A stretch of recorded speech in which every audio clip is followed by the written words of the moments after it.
안녕하세요. 10월 26일 수요일입니다. 요즘 날씨가 추웠다 조금 풀렸다 오락가락 해가지고 옷 입기가 좀 불편해요.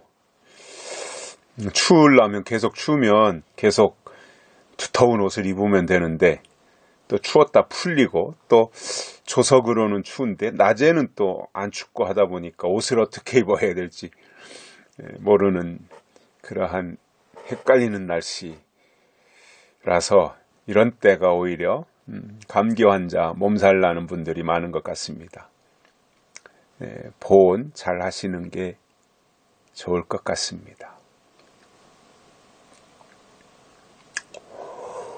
오늘은 마태복음 3장 10절입니다. 이미 도끼가 나무 뿌리에 놓였으니 좋은 열매 맺지 아니하는 나무마다 찍어 불에 던지우리라. 아멘.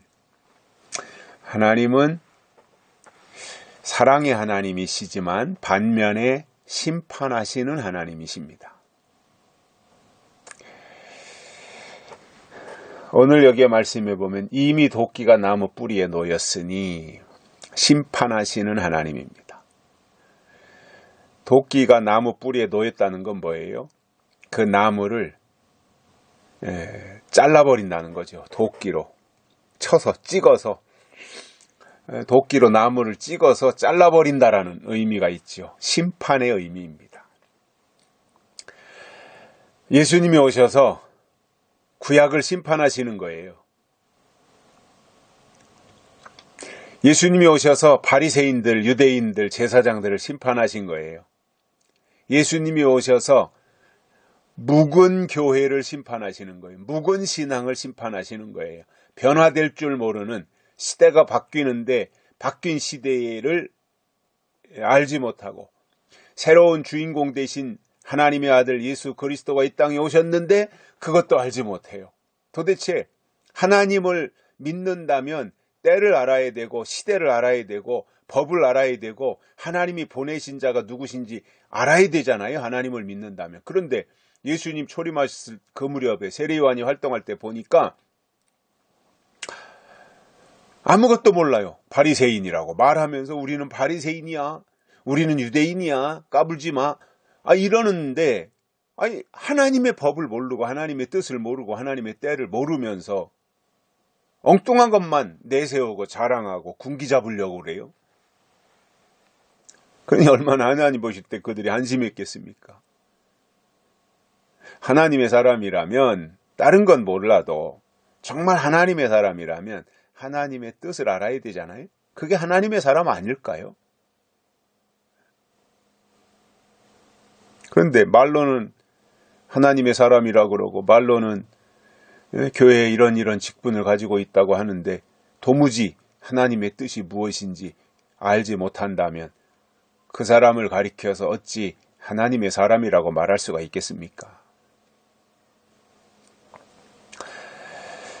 하나님은 반드시 묵은 신앙을 심판하십니다.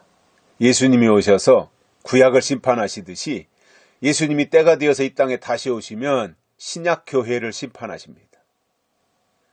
그래서 초림 예수님은 구약교회를 심판하시고 재림 예수님은 신약교회를 심판하시는 거예요.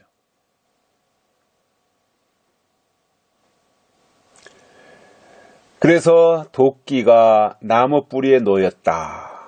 심판이 시작됐다 그거죠. 그러면 누구를 심판하시느냐 하면 좋은 열매를 맺지 아니하는 나무마다 찍어 불에 던지우리라 이렇게 말했습니다.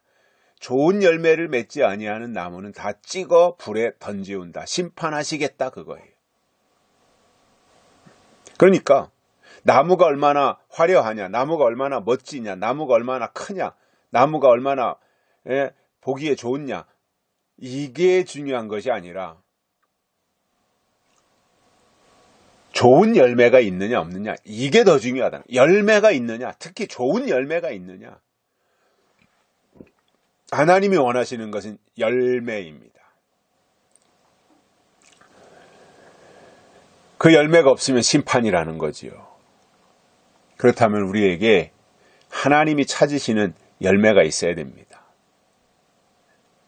예수님은 부활의 첫 열매라고 하셨습니다. 첫 열매라는 것은 둘째 열매도 있다는 것을 전제한 말입니다. 그냥 예수님 한 분으로 열매가 끝난다면 첫 열매라고 할 이유가 없어요. 부활의 첫 열매라고. 둘째 부활, 또 다른 부활이 있다는 얘기잖아요. 부활의 첫 열매라고 한 것은 예수님을. 부활이 그냥 한 번, 예수님 한 분 부활로 끝났다면 그냥 예수님이 부활하셨다 그러면 되지, 부활의 첫 열매가 되셨다 이렇게 할 이유가 없잖아요. 또 다른 부활이 한참 후에 예수님 재림하시고 나서 부활이 있다는 것을 전제하고 말씀하신 거예요. 첫 열매라고 하는 것은 둘째 열매, 또 다른 열매들이 있다는 이야기다 말입니다. 그렇다면 우리도 하나님이 원하시는 좋은 열매들이 되자 이겁니다. 떨어지지 말고 나무에서 끝까지 나무에 붙어 있어서 좋은 열매로 하나님 보실 때 좋은 열매로, 예수님이 길 가다가 열매 없는 무화과 나무를 보시고 저주하시잖아요. 나무가 화려하냐 화려하지 못하냐, 나무가 크냐 작으냐, 잎사귀가 많냐 없냐, 가지가 많이 뻗었냐 안 뻗었냐, 이런 것을 예수님이 보신 것이 아니라 열매가 있느냐, 무화과가 있느냐 없느냐, 이걸 보신 거예요. 저는 지금도 이 시대의 교회들을 향해서 예수님이 만약에 지금 2022년 10월 달에 예수님이 이 땅에 오신다면, 만약에 예를 들어서 교회가 얼마나 웅장하냐, 교회가 얼마나 크냐, 그 교회에 사람이 얼마나 많으냐, 예수님이 그걸 보시는 것이 아니라 열매가 있느냐, 이걸 보신다라는 거예요.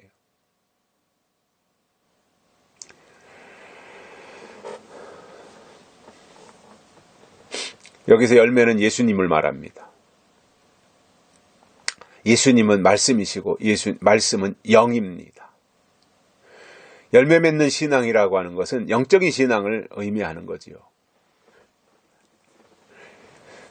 육적인 신앙의 사람들은 너무나 많습니다, 이 세상에. 육적인 신앙을 가진 사람들. 그러나 영적인 신앙은 찾아보기 어렵습니다.